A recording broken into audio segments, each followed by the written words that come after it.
Imagínate recibir cartas en tu buzón de alguna persona desconocida que dice saber tus más profundos secretos, y no solo eso, sino que esa persona comience a enviar cartas a tus vecinos y amigos.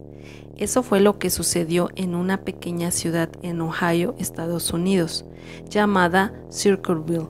Pero su pesadilla no terminaría ahí, sino que esa persona continuó enviando esas cartas por casi 20 años.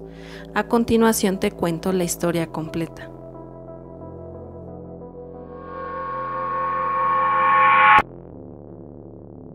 La ciudad de Circleville tiene alrededor de 14,000 habitantes, así que no es un lugar lo suficientemente grande como para albergar muchos secretos. Muchas personas se conocen entre sí, pero hubo alguien que vio un blanco fácil en esa ciudad para comenzar a aterrorizarla.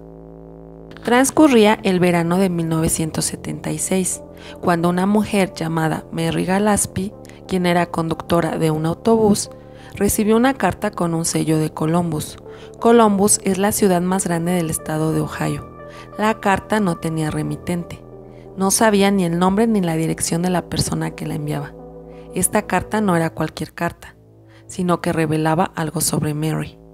En esta se afirmaba que Mary estaba teniendo una aventura con Gordon Massey, quien era superintendente del distrito escolar para el que Mary trabajaba. En la carta se le advertía que terminara con esa aventura, porque el autor anónimo decía saber dónde vivía y quiénes eran sus hijos, que no se trataba de una broma y que debería tomárselo en serio. Pasaron 8 días y Mary recibió otra carta parecida del mismo autor anónimo. Ella decidió no decir nada sobre las cartas, pero un día su esposo Ron también recibió una. En esta se le advertía que debería detener la aventura que tenía su esposa con el superintendente, porque si no su vida correría peligro. Mary le aseguró a su esposo Ron que ella no tenía una aventura, y decidieron guardar silencio y esperar a que el autor de esas cartas se detuviera, pero eso jamás sucedió. En cuestión de semanas, llegaron más advertencias, diciendo que si no hacían lo que éste pedía, haría pública la aventura de Mary. La divulgaría a través de la radio y anuncios publicitarios. La pareja no quería que toda la ciudad supiera de la supuesta aventura de Mary. En ese momento, el matrimonio decidió romper el silencio y le contaron a la hermana de Ron, Karen, y a su esposo Paul, y a la hermana de Paul, acerca de las cartas y advertencias que estaban recibiendo. Todos platicaron el asunto y pensaron en quién podría ser el autor de estas. Mary tenía varios sospechosos en mente, pero había uno en particular que le llamó más la atención. Se trataba de un conductor de autobús llamado David Longberry, quien anteriormente Mary había rechazado sentimentalmente y que aún actuaba con resentimiento contra ella. Entre todos decidieron que Paul mandara una carta a David Longberry, diciendo que ya sabían todo lo que estaba haciendo y que él era el responsable de las cartas, que sería mejor que se detuviera, y así fue. Por un tiempo el plan pareció funcionar. Por algunas semanas no llegaron más cartas y la pareja sintió un gran alivio. Pero de repente algo más espantoso sucedió. Comenzaron a aparecer grandes carteles colocados en la ciudad divulgando que Gordon Massey, el superintendente, estaba involucrado sentimentalmente con la hija de Mary y Ron. La pareja inmediatamente trató de quitar todos los carteles antes de que su hija los viera. El 19 de agosto de 1977, Ron recibió una llamada telefónica. Una voz siniestra le informó que sabía cómo era su camioneta y dónde vivía. Ron creyó saber quién le estaba llamando. Estaba furioso y harto de tantas advertencias. Así que después de colgar el teléfono, se despidió de su hija con un beso y se fue como loco en su camioneta en busca de la persona que los había estado molestando por tanto tiempo. Unos pocos minutos después, la camioneta de Ron se estrelló al final de la calle. La camioneta y el cuerpo de Ron fueron encontrados junto a un árbol. El alguacil examinó la evidencia y le hicieron análisis de sangre a Ron y parecía tener un nivel de alcohol alto en el momento en que iba en la camioneta, así que pensaron que no había juego sucio y solo se trató de un accidente. La familia de Ron no aceptó la explicación que les habían dado, ya que decían que Ron no solía beber, aunque quizás en ese momento estaba bajo demasiado estrés. Desafortunadamente, la camioneta de Ron fue llevada a un depósito de chatarra en Ohio, eliminando la posibilidad de analizarla más a fondo. Poco después de lo ocurrido, varios residentes de Circleville comenzaron a recibir cartas del siniestro autor anónimo, esta vez acusando al alguacil de encubrir lo que realmente le había sucedido a Ron, de manejar mal la investigación y de que era mentira que Ron había bebido mucho el día de su trágico final. Además mencionaban que el doctor que analizó a Ron era corrupto. El autor, fuera de control, envió cartas a empresas locales, oficinas gubernamentales, escuelas y personas que vivían en el área. Parecía que el autor revelaba los oscuros secretos de las personas de Circleville, y estos secretos muchas veces eran ciertos. Después de eso, la cuñada de Mary, Karen, y su esposo Paul se separaron cuando Paul se enteró que su esposa Karen lo estaba engañando, así que solicitó el divorcio y la custodia de sus hijos y esta le fue otorgada. Karen se mudó a la casa de Mary, colocando un remolque en el patio.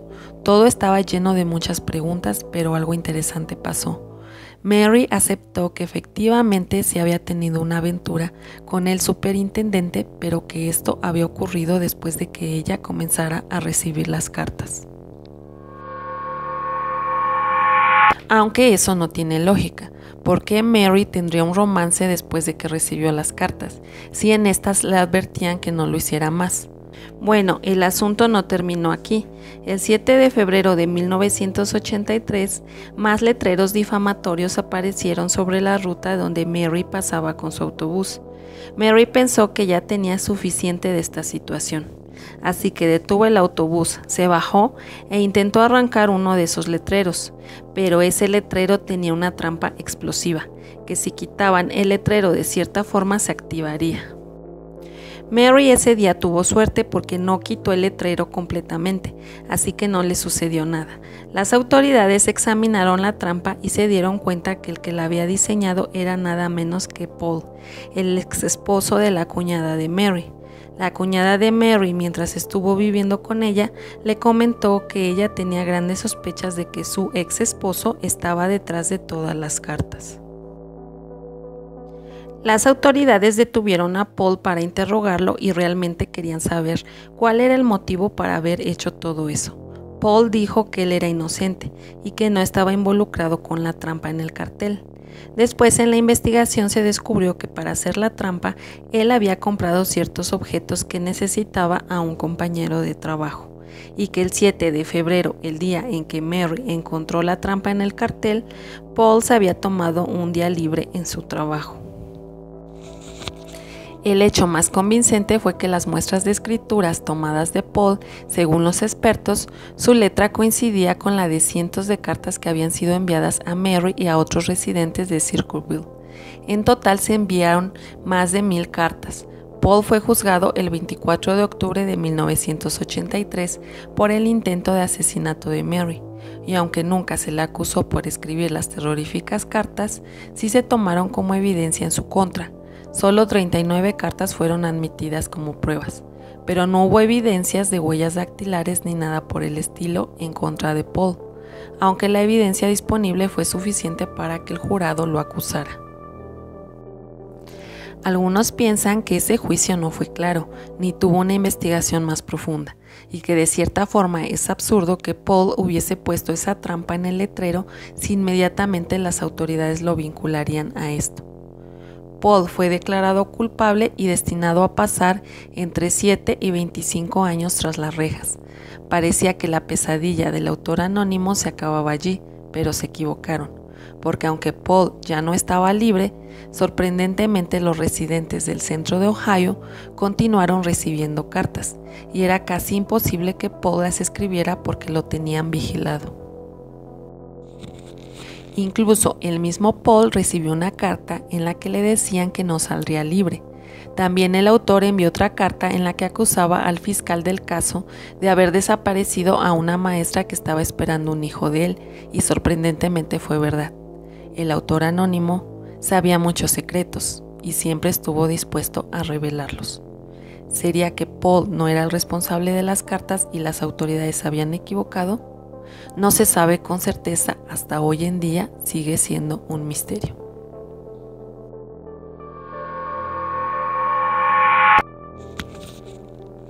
Hubo un testigo, un conductor de autobús, que afirmó que 20 minutos antes de que Mary descubriera el letrero con la trampa, el testigo vio un auto estacionado cerca del letrero.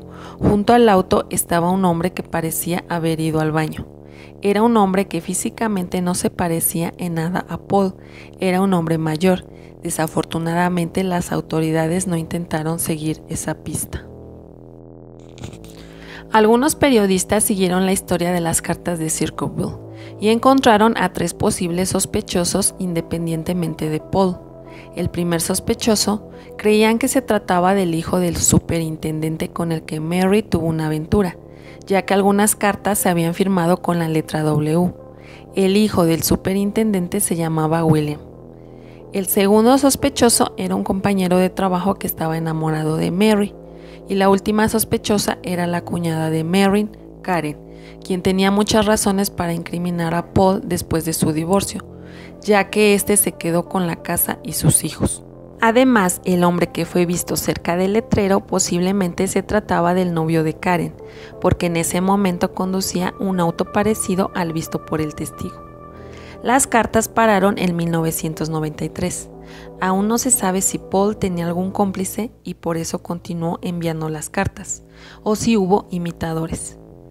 En el 2021, un programa de televisión llamado 48 Horas pidió a una experfiladora del FBI y a una experta en escritura que examinaran las cartas.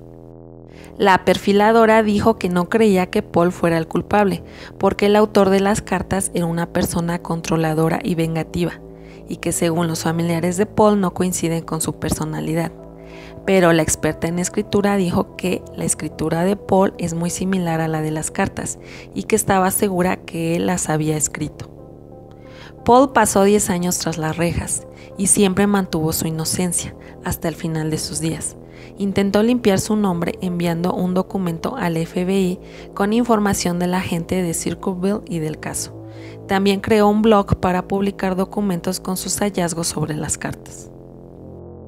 Al final, quizás jamás se sepa quién fue realmente el autor de las cartas, pero lo que sí es seguro es que el autor era una persona llena de ira y rencor para pasar tantos años aterrorizando a una ciudad. Si te gustó el video, suscríbete a mi canal y activa la campanita de notificaciones. También agradecería si compartieras este video.